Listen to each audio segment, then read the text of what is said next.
Halnya pro kontra itu hal yang lumrah ya. Ada yang mendukung, ada yang tidak mendukung, ada yang tidak suka, ada yang suka, itu hal yang lumrah. Karena kita tidak bisa menyamakan apa isi otak kita sesuai dengan isi otak teman-teman semuanya, dan kita saling menghargai perbedaan, di mana Nyai tidak menggubris ya. Adapun kontra itu tidak Nyai gubris, karena Nyai tahu apa yang Nyai lakukan itu benar, Nyai tidak melanggar hukum, Nyai tetap terus.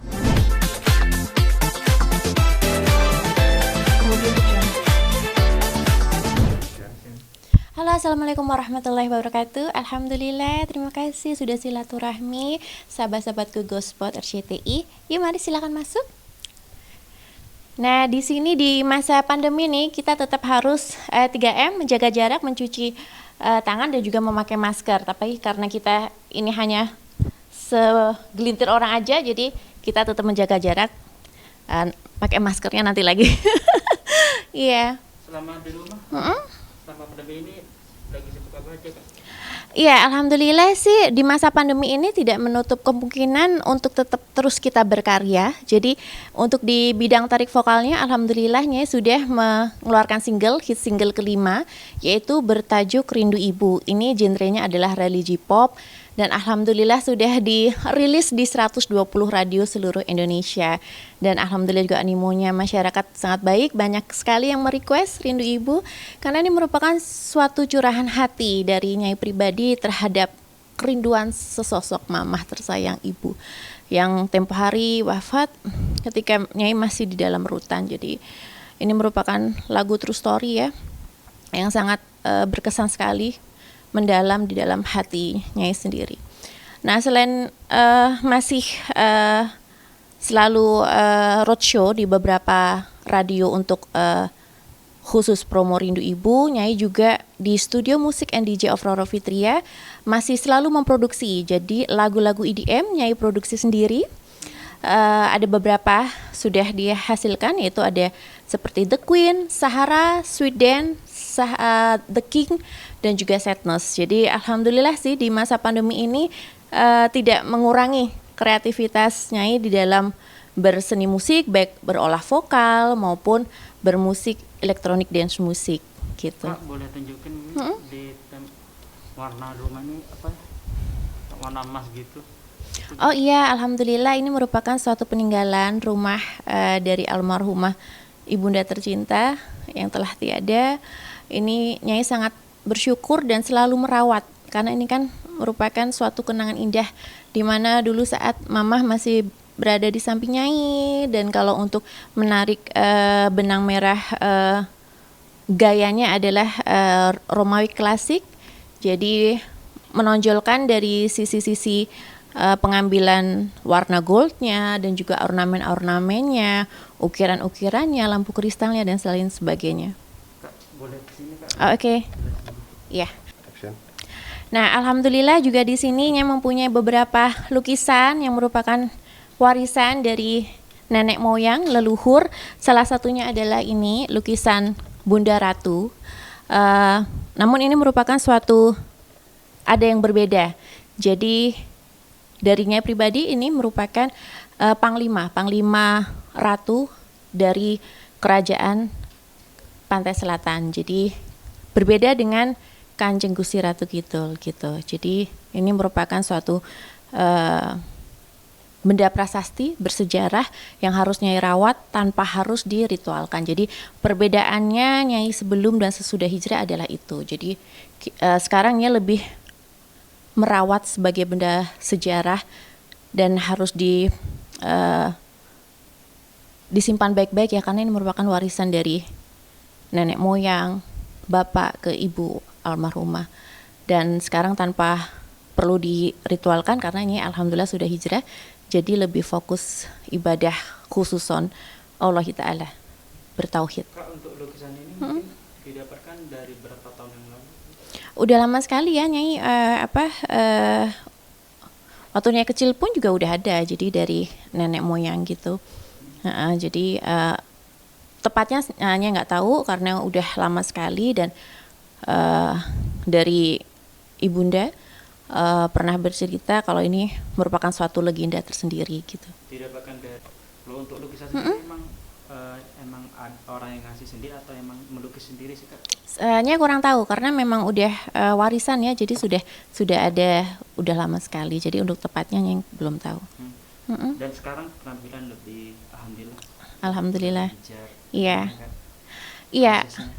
Ya, suatu proses Nyai berhijrah, titik balik Nyai mengapanya hijrah adalah beberapa ujian cobaan dari Allah SWT yang telah mengukuhkan niat Nyai untuk bisa kembali ke jalan Allah SWT. Dari ujian satu ke ujian lain, dari Nyai melakukan kesalahan, menyimpang, lalu ditangkap, lalu digodok di rutan. Setelah itu tidak berhenti dengan saat itu juga, lalu Nyai diberikan musibah, kediamannya sempat kemalingan ya. LP-nya ada di Polsek Jagakarsa. Lalu setelah itu yang paling terberat ujian dari Allah SWT adalah ibunda tercinta wafat di tanggal 15 Oktober 2018. Nah, dari beberapa cobaan itu Nyai malah bersyukur karena di balik setiap cobaan pasti akan ada hikmah dan menjadikan suatu pahala tersendiri bagi orang yang bisa mengimaninya, yang bisa bertawakal, yang bisa ikhlas.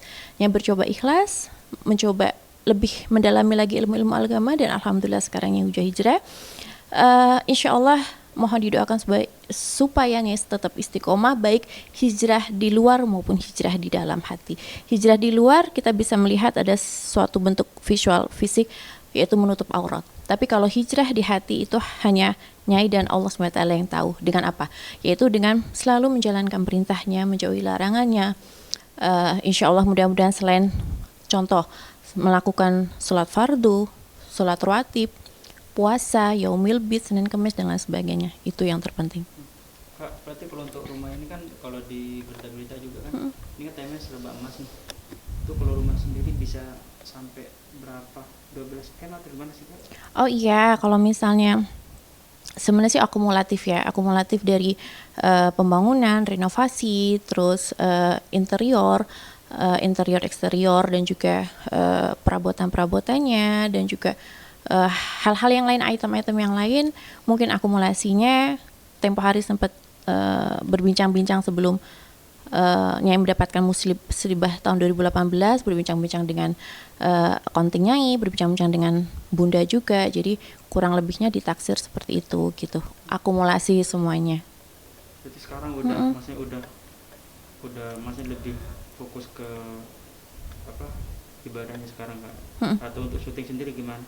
Tetap ngambil job atau terbatas kah atau gimana? Oh iya, kalau misalnya syuting itu kan itu hak pribadi masing-masing orang, dan Nyai tetap menerima semua job asalkan tetap menggunakan baju muslimah, seperti itu. Even hobi Nyai untuk memainkan turntable si DJ atau bermain musik DJ itu juga harus tetap mengenakan baju muslimah. Jadi why not?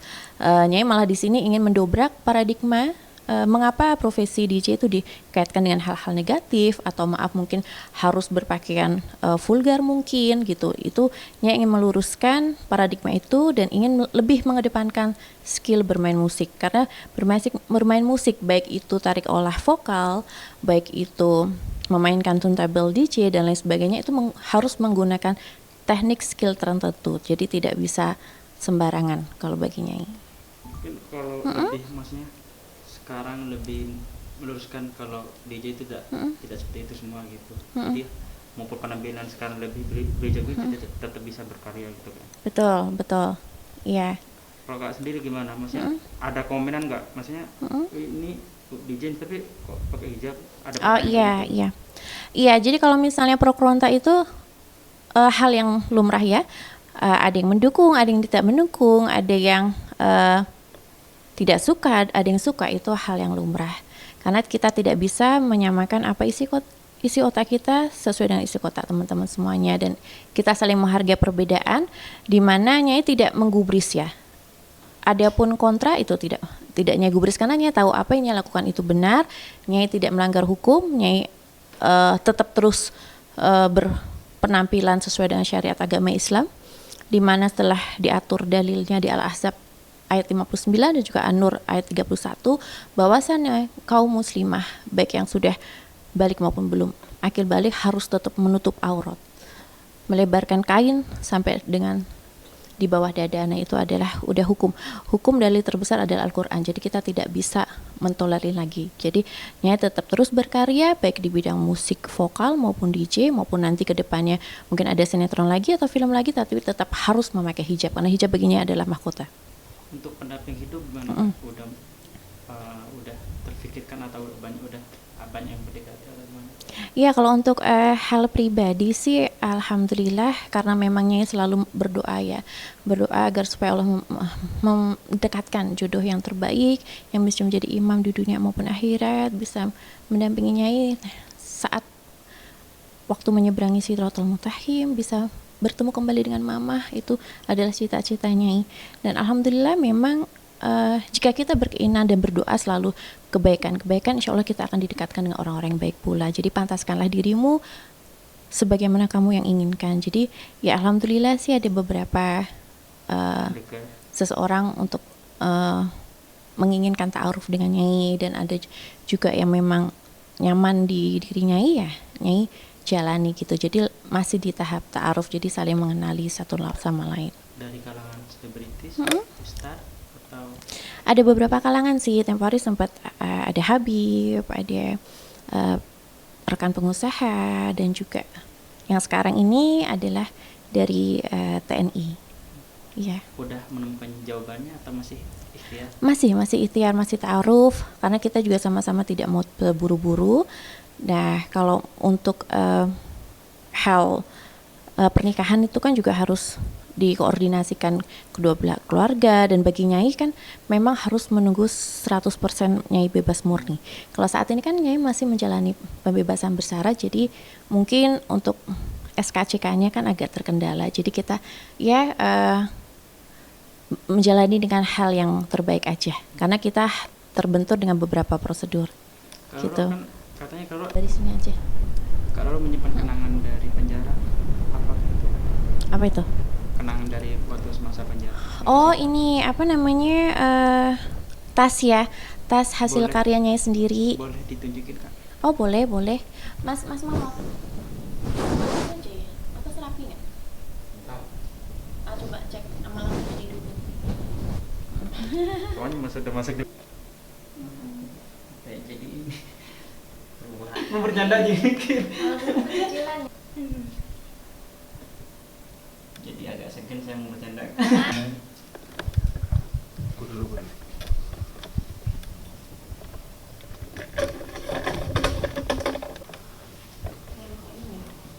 Yang luar dong mas.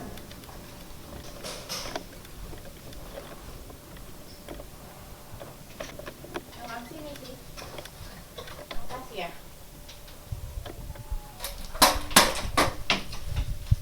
Mas Muhammad. Yuk. Ini sama ini. Oke, yuk.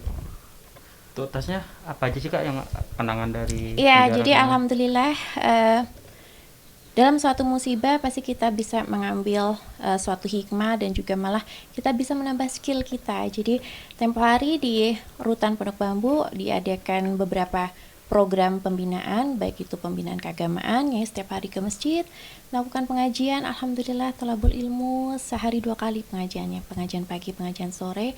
Nah kalau untuk program pembinaan keterampilannya, alhamdulillah bisa membuat suatu tas ya, tas rajut ini lucu banget kan. Nah ini satu set, jadi berdasarkan materialnya adalah wool ya, jadi dirajut dari 0 sampai alhamdulillah sampai jadi besar. Dan ini untuk dompet kecilnya. Nah selain itu juga ada beberapa di atas nih rajutan-rajutannya semuanya tuh yang di atas. Jadi Ini selama berkarya selama di dalam rutan kemarin. iya, jadi mengisi waktu kosong sambil bikin pola-pola tas, dompet gitu. Nah ini juga mote-mote dari rutan. Nah ini juga rajutan. Ini semuanya bikin sendiri, alhamdulillah. Belajarnya waktu itu ke siapa Kak? Ada khusus yang tim pengajarnya. Teman-teman ini juga teman-teman WP juga sih, warga binaan, dan juga ada petugas dari lembaga pemasyarakatan yang membantu kita untuk bisa mengajari rajut merajut. Langsung diajarin atau keinginan kita pengen belajar untuk buat Kalau tas Nyai tersebut? sih memang suka berkreasi tentang seni ya, tentang seni apapun lah. Nah, termasuk ini adalah merupakan seni berkreativitas tangan, jadi kerajinan tangan. Jadi senang sih bisa menambah skill. Ada rencana mau bikin usaha tas? Ya, why not, nanti kalau misalnya pandemi ini udah berakhir kan nanti kita bisa kolaborasi sama teman-teman yang masih ada di dalam. Itu kan bisa menambah income juga, terus udah gitu juga bisa karena kalau sampai saat ini kan semua rutan di Indonesia masih close, jadi tidak ada kunjungan. Jadi nanti setelah pandemi insya Allah kita bisa kerjasama sama teman-teman WP untuk bisa berkreativitas dan juga menambah income tentunya. Berarti ini salah satu kenangan paling Betul, diingat betul, ya, betul. tasnya. Karena ini tidak hanya suatu memori tas ataupun dompet, tapi historinya itu luar biasa sampai dengan harta terbesar yang Nyai punya.